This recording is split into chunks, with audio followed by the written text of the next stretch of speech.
Welcome to Inclusion and Marketing, a show that's all about giving you the skill and insights you need to win the attention, adoration, and loyalty of more consumers, especially those with differences that are often ignored by brands. I'm your host, Sonia Thompson, a marketer and someone with a lot of differences. Let's get to it. I've been waiting to share some exciting news, and the wait is over. Inclusion and Marketing is now part of the Creators Program at the HubSpot Podcast Network, the audio destination for business professionals. HubSpot Creators is a new accelerator program to seek out and invest in emerging podcast creators globally. I'm in good company with podcasts like Content is Profit, Work at Life, and No Straight Path. Check out the shows and learn more about HubSpot Creators at hubspot.com/creators. A while back, I got a question from someone on LinkedIn who wanted to know what they could do and or say to get the Black team members on their team to help them recruit more Black talent at the company. My advice to her was, don't ask them. If they aren't a part of human resources or the recruitment team, it really isn't their job to do that. Basically, they are being asked to take on extra work because of their differences, and in this case, those differences are their race. Other employees aren't being asked to take on that task, so it feels odd. This happens when it comes to recruiting, it happens when it comes to internal events, and it also happens on marketing teams as they are working on different campaigns. Whenever there's a brand that gets into hot water for culturally inappropriate or culturally insensitive marketing, generally the thing that is most often said in response is that they should have had or need to hire a diverse team. And while that is absolutely true, hiring a diverse team, reaping the benefits of a diverse team, and building a diverse team where everyone feels like they belong are not the same thing. I'll cover that more in detail in another episode. A big challenge is that often in the process of both building a diverse team and working to engage more diverse customers, the tendency is to turn to your diverse talent to get feedback and support in your efforts. But this isn't always the right thing to do for a couple of reasons. So let's walk through some. First off, as mentioned, in many instances, people are asking their diverse talent to do things that are not their job. And because it isn't their job, in essence, it's like you're treating them like unpaid consultants. And that's not a role anyone wants. And it definitely isn't something you want to do to talent that is likely already part of a marginalized community. I worked with a client last year that was in the healthcare industry, and they were also working to engage Black consumers who had a particular infirmity. There was a Black guy who worked in the division, but not in marketing. He was in a completely different functional area. Well, they would often bring him into some of the meetings for this project or ask him to weigh in on discussion guides, and it always felt wrong to me. These marketers were asking someone who was not in marketing to weigh in on marketing things. Why? Because he was Black, and he had experiences and perspectives that they didn't. But none of what they were asking him to do had anything to do with his already demanding job. I wasn't close to him, so I don't know how he felt about all those asks and invitations, but I could sense his frustration, particularly when he would comment about being added to meetings at the last minute or being sent documents to provide feedback, again at the last minute before they were being finalized. Other people often say being put in these types of situations leaves them feeling used. I have a friend that told me a story about how when she did an internship early in her career, a senior executive came and sought her out to get feedback on a marketing campaign. She was really excited about being asked until she realized that it was a campaign that was targeting the Black community, and they were looking for her feedback as a Black person rather than as a marketer. She felt used. Now, if they wanted feedback from Black consumers on the campaign, they could have done market research with that demographic. And of course, people participating in the research would have gotten paid for their feedback, which brings us to another element about asking people to do things that aren't part of their job. Again, I was doing some research, this time with some diverse employees for a client that wanted to work on messaging to help them attract more diverse talent. Now, during one of the interviews, one guy told me that the company had asked him a couple of times to help with recruiting specifically for diverse talent. He told me that while he'd love to see more diverse faces at work, and here's a quote from him, "They don't pay me to do that." He wasn't being compensated for recruitment efforts, so he focused his energy on the job he was being paid for. While in this instance, this guy had the confidence and a sufficient level of comfort to be able to say no, that isn't the case for everyone. Because of power dynamics, some people on your team may not feel like they can say no, especially if their boss or someone in leadership is asking them to do a particular task that's outside of the scope of their responsibilities. So they say yes and engage reluctantly, feeling resentful about being involved as they do the work. That's not a good predicament to put anyone in, so it's better to not put your team in this uncomfortable situation. So here's a lesson from this common error. If you're going to ask your team to take on extracurriculars, pay them for it and pay them well. Another reason why you should think twice before engaging your diverse talent for feedback on your inclusion, diversity, and inclusive marketing efforts within the company is that unless they were hired for it, they are likely not the expert in what you're asking them to weigh in on. Just because someone is a member of a specific community doesn't make them an expert on that community. People are individuals, and it is unfair to expect one person to be the voice of a people. And when they try, it's easy for mistakes to happen. Lizzie Seedhouse is a digital marketing and content executive.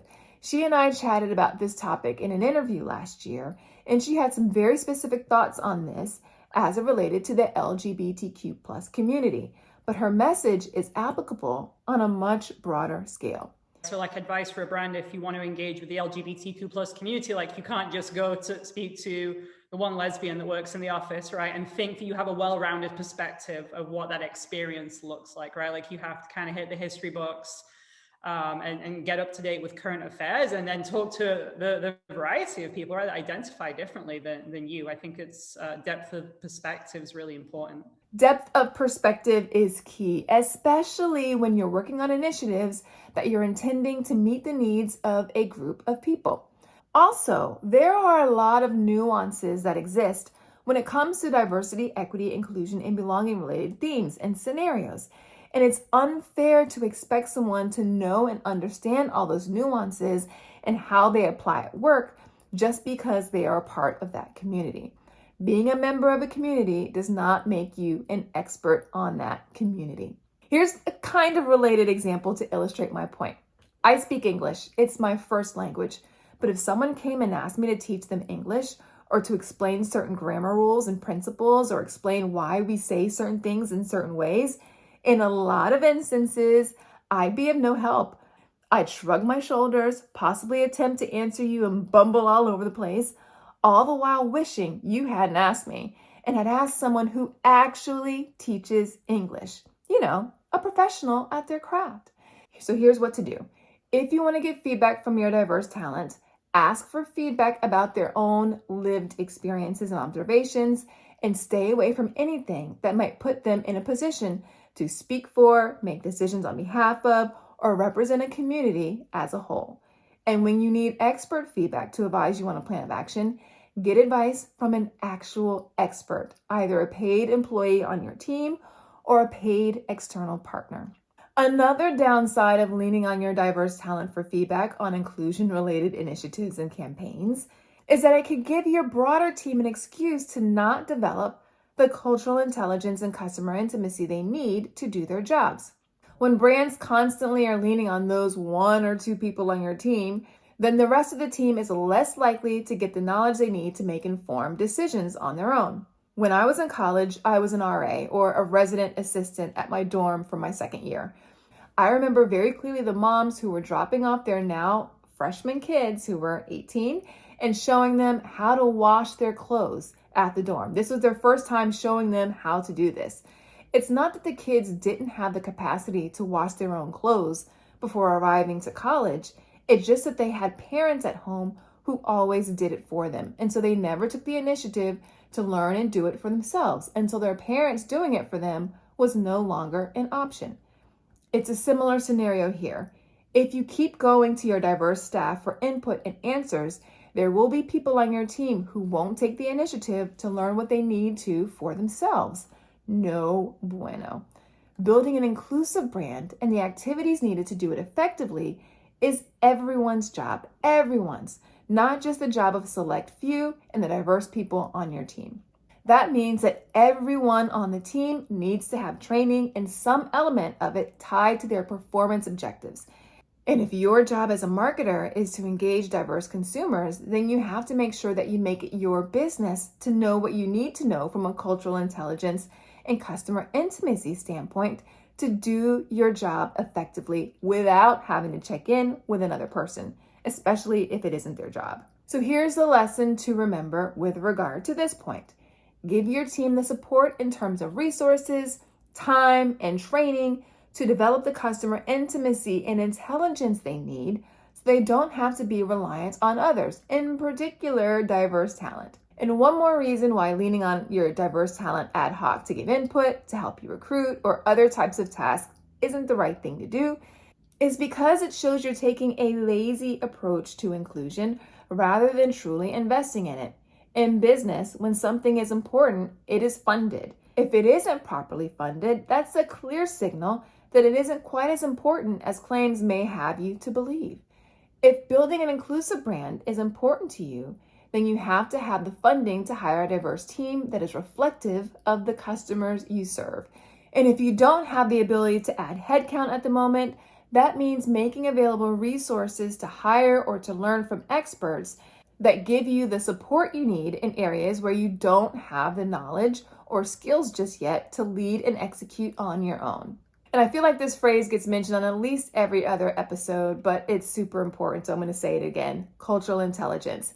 It also means making sure that there's adequate funding to train and support your full team on cultural intelligence and other diversity, inclusion, and belonging principles that will equip them to be better servants to the talent and customers you want to make feel like they belong with you and your brand.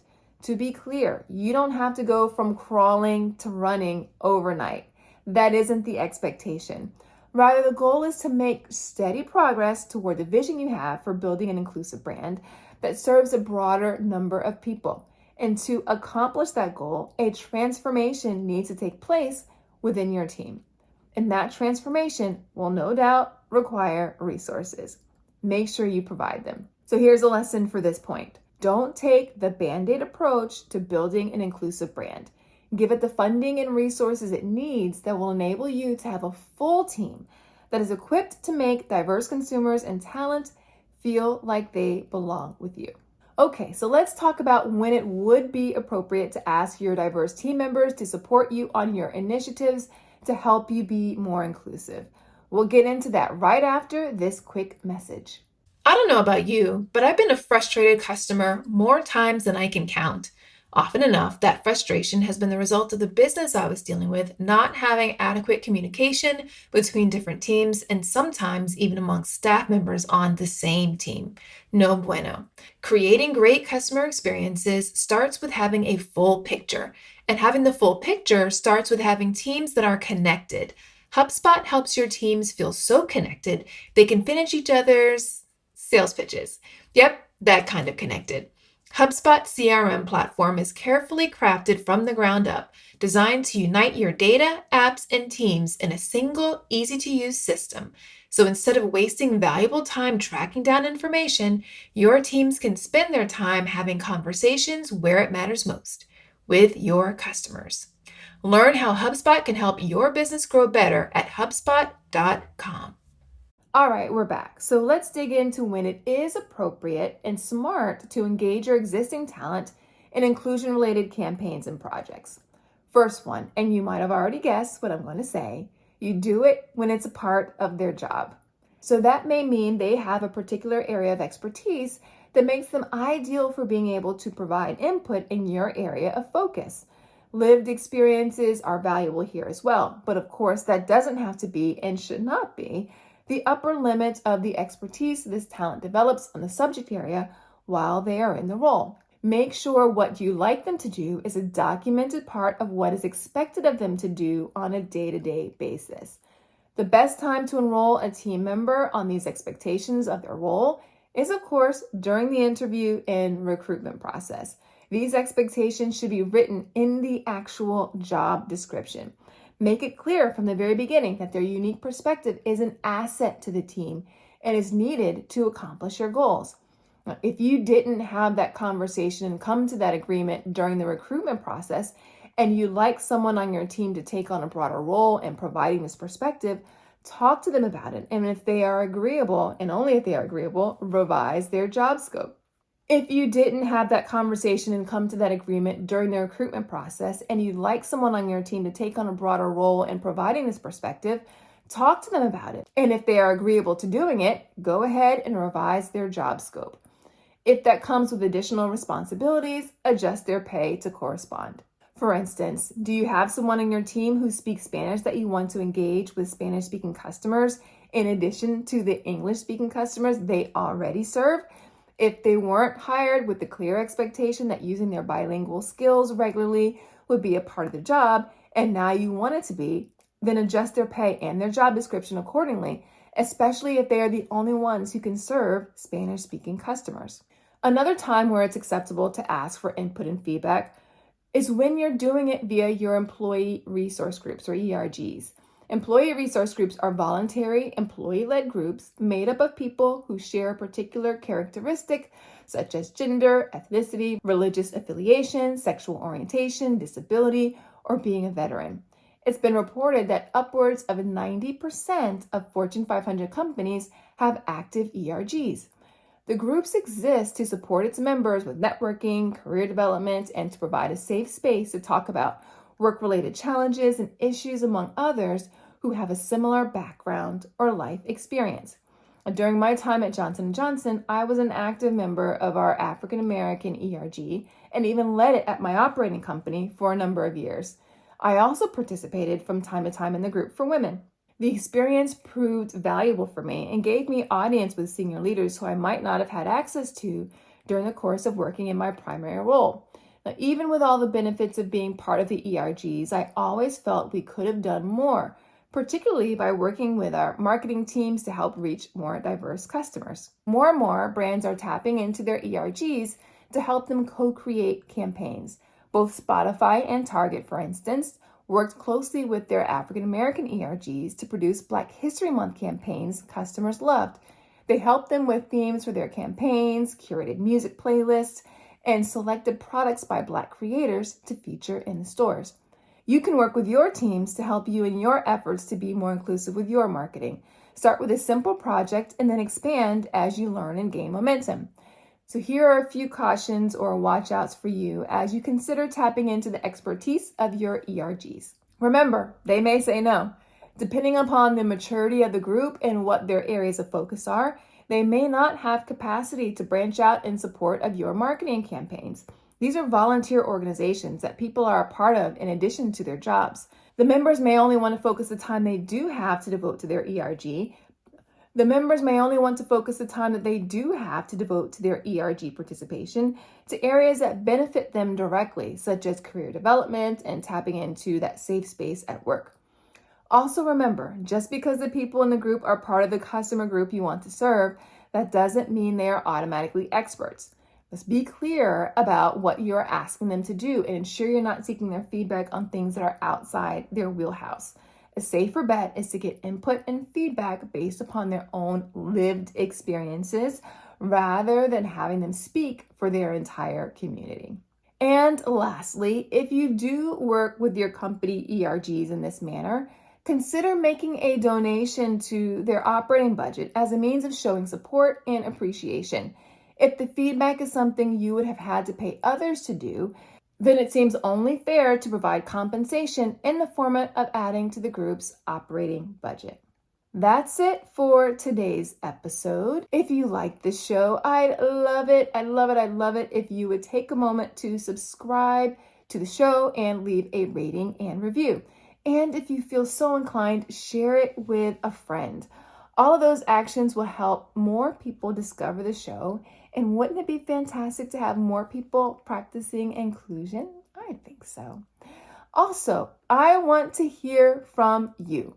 Let's not make this a one-way conversation.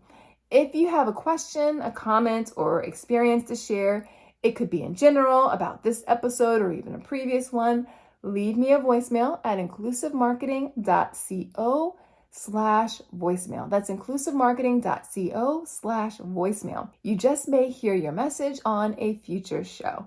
And of course, I'd love to continue the conversation with you. Join the discussion. I look forward to hearing from you. Until next time, remember, everyone deserves to have a place where they belong. Let's use our individual and collective power to ensure more people feel like they do. Thanks for listening. Talk to you soon.